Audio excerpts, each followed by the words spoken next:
अस्सलामुअलैकुम, कैसे हैं आप सब। ये है मेरा चैनल बाजी दर्जन और आज मैं आपके पास लेके आई हूँ फ्रिल कलर लगाने का तरीका। मेरे पास ये आया था स्मॉल साइज़ फ़्रॉक का और मैं इस पे लगाने लगी थी फ्रिल कलर। सोचा आप लोगों से शेयर करती जाऊँ।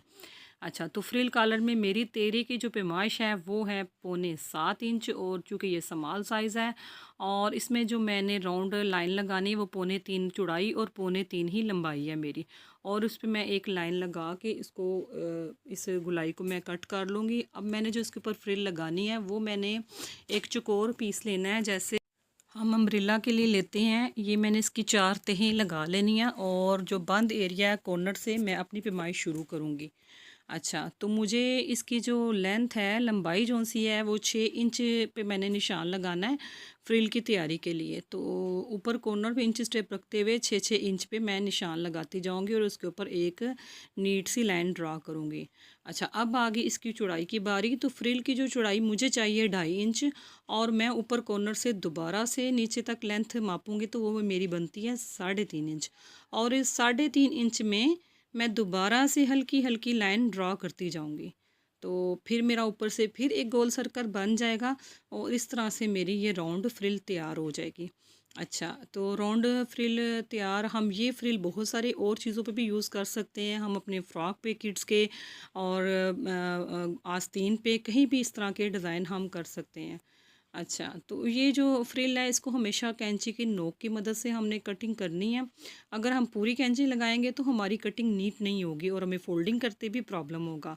तो इसी तरह ये नोक से आहिस्ता आहिस्ता इसकी गुलाई हमारी नीट हो जाती है। अब मुझे इसका दरमियान का हिस्सा चाहिए और मैं इसका जो रफ़ कपड़ा है वो उठा लूँगी। अच्छा, अब मैं इसकी फ़ोल्डिंग के लिए सबसे पहले जो मेरा बंद वाला इसका हिस्सा है मैं वहाँ से कैंची से कट लगाऊंगी और इसकी फ़ोल्डिंग शुरू करूँगी। अच्छा, गुलाई को फ़ोल्डिंग करते थोड़ा-सा प्रॉब्लम हो जाता है कि ये हमें इसकी अच्छी-सी क्रीज़ नहीं बन पाती, फ़ोल्डिंग की चुन्नट आ जाती है। तो कई लोग इसको डबल भी फ़ोल्ड कर लेते हैं, लेकिन जो नए सीखने वाले उनके लिए थोड़ा प्रॉब्लम होता है। तो इसका ये आसान सा तरीका है, हम डबल फ़ोल्डिंग की बजाय बस एक ही लेयर में इसको फ़ोल्ड करेंगे, लेकिन 2-2 पॉइंट बस अंदर को कपड़ा रख के ऊपर किनारे की सिलाई हम लगाते जाएँगे। तो इस तरह से हमारी जो राउंड सिलाई है वो बहुत अच्छे से नीट से बन जाएगी। हमने जब दामन वगैरह गोल बनाने होते हैं उसमें पता है गुलाई में फ़ोल्डिंग करते वक्त थोड़ा प्रॉब्लम होता है। ये देखिए कितनी नीट सी मेरी सिलाई लग गई है। तो इसी तरह हम बस 2-2 पॉइंट फ़ोल्ड करके ऊपर किनारे की सिलाई लगाते जाएंगे तो बड़ी नीट हमारी फ़ोल्डिंग हो जाएगी। अच्छा, अब मैं इसकी दोबारा से एक तह लगाऊंगी, वो भी तह 2-2 पॉइंट की है। वो 2-2 पॉइंट मैं कपड़े को अंदर फ़ोल्ड करूँगी और फिर से किनारे की सिलाई लगाऊंगी तो ये मेरा एक नीट सा राउंड सर्कल तैयार हो जाएगा। तो मैं आप लोगों को बहुत आसान तरीके से सिखाना चाहती हूँ ताकि आप मेरी कोई भी वीडियो देखें और पहली वीडियो में ही आपको डिज़ाइन की समझ आ जाए और बार बार आपको कोई भी काम करते वक्त किसी किस्म की दिक्कत ना हो। तो ये देखिए अब मेरी ये नीट सी सिलाई लग गई है और अब मैं इसकी फ्रिल में अब मैंने चुन्नट डालनी है, जिसके लिए मैं इसका फ्रिल का हाफ़ करूँगी, उस पर कट लगाऊँगी। हाफ़ इसलिए मैं कर रही हूँ, जब हम इसको नेक पे जॉइन करें तो हमें चुन्नट दोनों तरफ एक जैसी लग जाए। अच्छा, अब चुन्नट डालने के लिए मैं इसके ऊपर पाँव-पाँव की किनारे पे सिलाई लगाऊंगी और सिलाई लगाते वक्त इस बात का ख्याल ज़रूर रखिएगा कि हमारा जो मशीन का बखिया वो थोड़ा सा बड़ा हो और स्टार्टिंग में हम इसको पक्का भी कर सकते हैं। अच्छा, तो बखिया लगाते वक्त इस बात का भी ख्याल रखना है कि आपका बखिया टूटे ना। अगर हमारा बखिया टूट गया तो हमारी फ्रिल अच्छे से नहीं बन पाएगी। अब मैं इसी सिलाई के साथ फिर से एक दूसरी सिलाई लगाऊंगी और उस सिलाई का बखिया मेरा बड़ा होगा। तो इस तरह ये मेरी 2 सिलाइयाँ लग गई हैं और वैसे हम एक सिलाई से भी इस डिज़ाइन को एडजस्ट कर सकते हैं, लेकिन 2 सिलाइयाँ लगाने से ऐसा होता है कि हमारी जो फ्रिल है उसकी चुन्नट बहुत नीट से तैयार होती है और जब हम इसको कहीं भी जॉइन करते हैं तो उसको लगाते वक्त कोई किसी किस्म की दिक्कत नहीं होती और हम आसानी से अपनी चुन्नट लगा पाते हैं। अच्छा, इसमें जो धागा है उसको खींचने का भी एक तरीका है कि हम इसका जो 2 सिलाइयाँ लगाई हैं, दोनों धागे एक ही रो में खींचने हैं। अगर एक सिलाई का धागा ऊपर का खींचना है तो दूसरी का भी ऊपर का ही खींचेंगे। इस तरह इसको जब इकट्ठा खींचेंगे तो हमारी चुन्नट बहुत नीट आएगी। तो खींचते भी कोई किसी किस्म का प्रॉब्लम नहीं होगा। अच्छा, तो चुन्नट खींचते वक़्त इस बात का भी ख़्याल रखना है कि हमने हल्के-हल्के हाथों से चुन्नट डालते जाना है। अगर हम इसको सख्त तरीके से ऐसे खींचेंगे, कपड़े से धागा टूट जाएगा। तो हमारी ये फ्रिल दोबारा से रेडी सारी करनी पड़ेगी। तो देखिए मैंने हल्के-हल्के हाथों से इसका धागा खींचा और मेरी ये चुन्नट रेडी हो गई। अच्छा, अब मैंने इसके ऊपर इसको शर्ट पे जॉइन करना है, तो मैंने उसकी भी जो क्रीज़ बनाई हुई है, उसको इसके जो मैंने फ्रिल की निशान के ऊपर दोनों को मैंने आपस में मिला देना है। और निशान के दोनों तरफ मैंने डेढ़-डेढ़ इंच जोन-सा हिस्सा है, तकरीबन 1 एंड हाफ दोनों तरफ से मैंने वहाँ पे चुन्नट को थोड़ा-सा पीछे-पीछे कर दिया, यानी कि वो हिस्सा मैंने थोड़ा नीट कर, और फिर दोनों हिस्सों को मैंने पिन की मदद से इसको आपस में जॉइन कर लिया। और जो फ्रिल मेरी जो तीरे तक मेरी जानी है, वो देखिए मेरी चुन्नट वहाँ तक थी, और देखो कितनी नीट है, और इसमें मुझे सिलाई लगाने कोई किसी किस्म की दिक्कत नहीं होगी। और मैंने जो जहाँ पे चुन्नट है वो भी हर जगह बराबर होनी चाहिए, कहीं कम या ज़्यादा नहीं होनी चाहिए। अच्छा, अब मैंने जो इसके ऊपर सिलाई लगानी है, वो जो पहली मैंने 2 सिलाइयाँ लगाई हैं इनको चुन्नट डालने के लिए, उन दोनों सिलाइयों के दरमियान में मेरी अब ये जो नीट वाली सिलाई ये वो होगी। तो इस तरह से आसानी से मेरी ये चुन्नट बिल्कुल बराबर तैयार हो जाएगी, कहीं पे कम या ज़्यादा नहीं होगी। साथ साथ मैं देखती जाऊंगी कहीं चुन्नट कम या ज़्यादा तो नहीं। देखें अब ये कितनी प्यारी सी मेरी ये गुलाई तैयार हो गई है। अब मैं नेक पे जो मैंने कट लगाना है उसके लिए मैंने एक अलग से पीस लिया है। अच्छा, वो मैंने जो कपड़े का पीस था उसके ऊपर मैंने पेपर पेस्टिंग कर ली है, और जिसकी चौड़ाई मेरी तकरीबन है 5 इंच, और इसकी मेरी जो लंबाई है वो भी है 5 इंच। और इसको मैं ऐसे डबल फोल्ड करके, तो इसकी जो मैं अब इसमें जो कट लगाना है उस कट की जो लंबाई है वो भी मेरी होगी तकरीबन 2.5 इंच, और ऊपर से जो चौड़ाई होगी वो भी तकरीबन होगी 1.5 इंच। तो इस तरह से मैंने इस पे एक कट की शेप दे दी है। अच्छा, अब मैं सबसे पहले जो इसका साइड का एरिया है उसको फ़ोल्ड करूँगी। बिल्कुल ऐसे 2-2 3-3 पॉइंट अंदर की तरफ मैं क्रीज़ बनाती जाऊँगी, और उसके ऊपर फिर से मैं एक पाँव-पाँव की सारी सिलाई लगाऊँगी।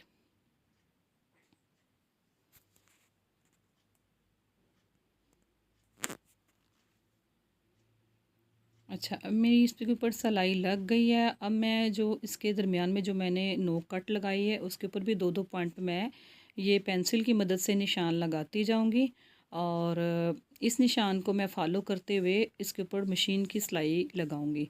अच्छा, निशान लगाने से मुझे कॉलर पे भी सिलाई रख के लगाते हुए आसानी होगी।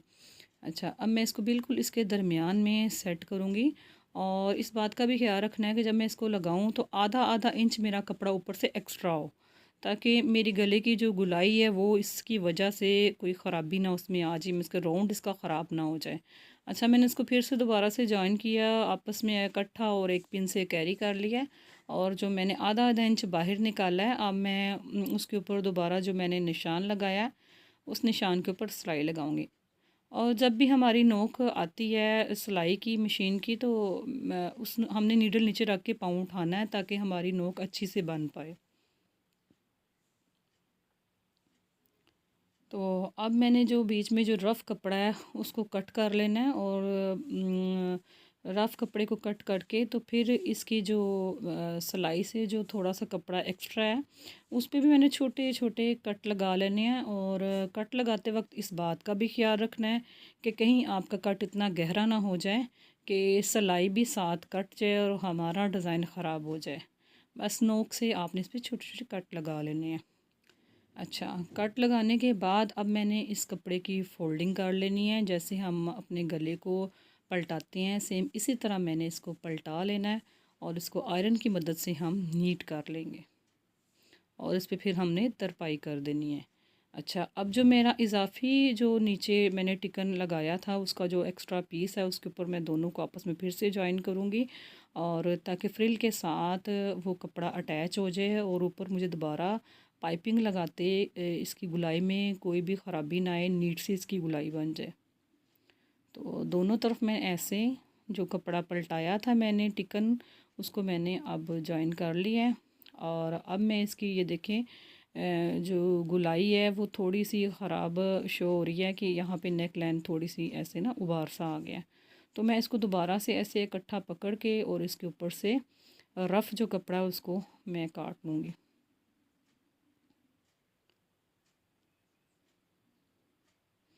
अच्छा, ये देखें कितनी प्यारी ऐसे नीट सी मेरी फ्रिल तैयार हो गई है।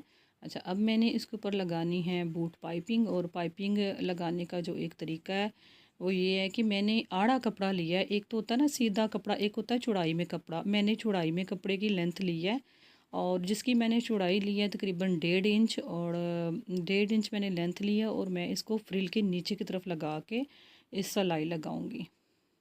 यानी कि हमने फ्रिल की बैक साइड पे इस कपड़े को लगाना है और फ्रंट की तरफ इसकी फ़ोल्डिंग करनी है, तो वो हमारी जो फ़ोल्डिंग है वो ज़्यादा नीट बनती है।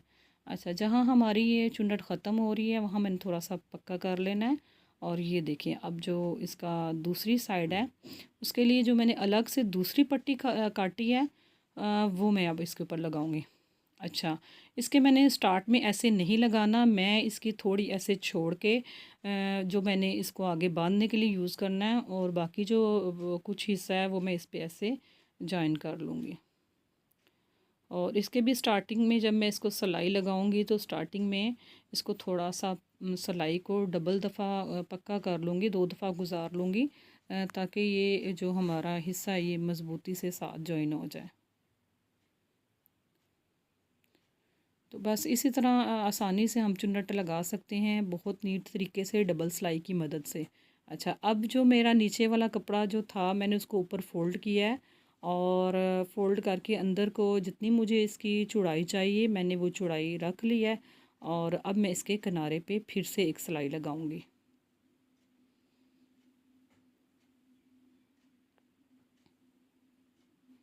साथ साथ मैं इस कपड़े को फ़ोल्ड करती जाऊंगी, राउंड के साथ बहुत ही नीट ये बनता है हमारा, बगैर किसी परेशानी के। ये देखें, कोई किसी किस्म की दिक्कत नहीं हुई मुझे इसको राउंड नेक को तैयार करते हुए। बहुत ही आसानी से ये मेरा तैयार हो गया, और मैं उम्मीद करती हूँ कि आप भी इतनी ही आपको भी किसी किस्म के इसको सीखने में प्रॉब्लम नहीं होगी, आपको भी इतना ही आसान लगता होगा जितना मुझे सिखाने में आसान लग रहा है। तो मैं आप सबसे रिक्वेस्ट करती हूँ कि मेरे ये नई से नई वीडियो देखने के लिए मेरे चैनल को लाइक और सब्सक्राइब ज़रूर कीजिएगा, ताकि मैं हर वीडियो आपको सिखा सकूँ नए तरीके से। अच्छा, अब जो आगे मेरा बाकी का कपड़ा उसको भी मैं दोनों तरफ से उसके किनारे फ़ोल्ड करूँगी, और फिर दरमियान में फिर से एक फ़ोल्डिंग करूँगी, और ऐसे मेरी ये एक डोरी सी तैयार हो जाएगी, बूट डोरी तैयार हो जाएगी, तो जो कि हमारे इसको बांधने के लिए काम आएगी।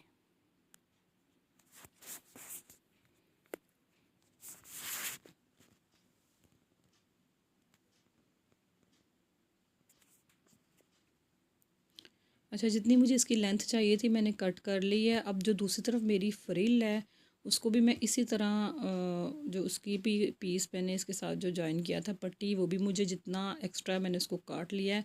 अब मैं इसकी भी फ़ोल्डिंग शुरू करूँगी। इसकी फ़ोल्डिंग मैंने दूसरी तरफ से शुरू करनी है, क्योंकि ये यहाँ से इसकी फ़ोल्डिंग जाएगी गले की तरफ। इसको भी मैंने दोनों साइडों से किनारे अंदर को फ़ोल्ड कर लिया, और फिर दरमियान में फिर एक और तय लगा दिया, और उसके ऊपर मैं फिर से एक किनारे की सिलाई लगाऊंगी। तो इसी तरह फ़ोल्ड करते वक्त बीच में मैं फिंगर से जो इसका रफ़ धागे वगैरह वो भी अंदर उसको ऐसे कैरी करती जाऊंगी, और आसानी से इस पे किनारे की सिलाई लग जाएगी। ये देखें ना, जितने भी रफ़ धागे हैं वैसे तो मैंने कट कर लिए, लेकिन जो फिर बाद में इसमें शो हो रहे हैं मैं साथ साथ उसको इसके अंदर पट्टी के अंदर कैरी करती जा रही हूँ, ताकि बाहर को धागे इसके शो ना हो। तो ये देखें कितने आसान तरीके से ये मेरा एक कॉलर तैयार हो गया, और ये बहुत ही प्यारा लग रहा है। ये हम कैजुअल सूट में भी बना सकते हैं, और किड्स के भी ड्रेस में बना सकते हैं। तो ये देखिए कितना प्यारा तैयार हो गया है, और कितना नीट सा तैयार हो गया। अब आप अपनी मर्ज़ी से यहाँ पे एक नट लगा सकते हैं, किसी भी जो आपकी चॉइस में है, हाली सिंगल, या इस पे ऐसे टाई सी बना के इसको बांध सकते हैं। तो उम्मीद है कि आपको मेरी वीडियो पसंद आई होगी, और आप सबसे रिक्वेस्ट है कि मेरे चैनल को लाइक और सब्सक्राइब करना ना भूलिएगा, ताकि मेरी हर आने वाली वीडियो आपको नए आइडिए और नए तरीके सीखने को मिले कि कैसे हम अपनी स्टिचिंग को बआसानी से घर बैठे अपने डिज़ाइन तैयार कर सकते हैं। तो आप लोगों से रिक्वेस्ट है कि आप लोगों को कुछ भी कमेंट्स में सीखना हो मुझे ज़रूर बताइएगा, मैं आपको ज़रूर सिखाऊंगी। सदा खुश रहें। अल्लाह।